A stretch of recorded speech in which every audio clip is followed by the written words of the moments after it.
back where we started with Oreskes. Why trust science? Why should we trust science if the best it can do is consensus? So why does Oreskes think that we should trust science? It's sustained engagement with the world and its social character. So to start with, its sustained engagement with the world, she says, scientists are designated experts for studying the world.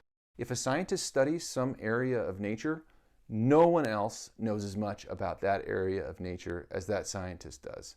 No one else has gathered as much empirical information or has engaged as much with the theories that are designed to think about how that part of nature works. So that's what she means by sustained engagement with the world. Scientists are out there spending their time getting into as much detail as possible about the particular thing that they're interested in, that they're researching. And scientists don't just claim to do this, they prove it. They have specializations and credentials of various kinds, various degrees and awards. They have track records in terms of their publications and the practical applications of their work and the kind of grants that they have won to develop those applications.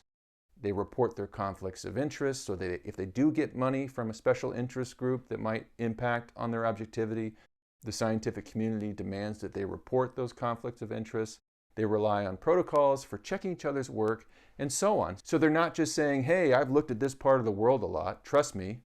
They have looked at that part of the world more than anyone else, and they can prove it through all these various means.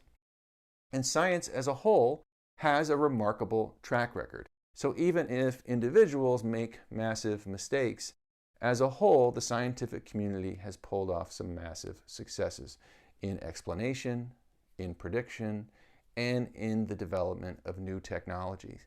Nothing else even comes close.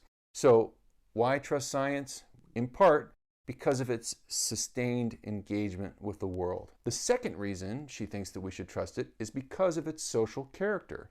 So all the social processes and protocols described by Harding and Longino guarantee that scientific claims get scrutinized, criticized, revised, reconsidered over and over and over again.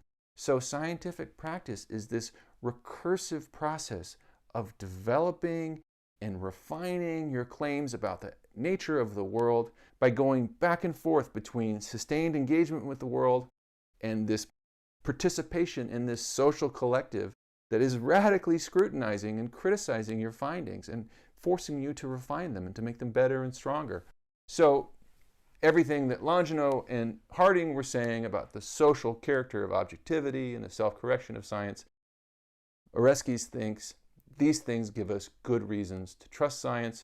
She says, when we observe scientists, we find that they have developed a variety of practices for vetting knowledge, for identifying problems in their theories and experiments, and attempting to correct them. These practices, of course, are fallible. Oreskes isn't a zealot. She's not someone who's drunk on the power of science or anything like that.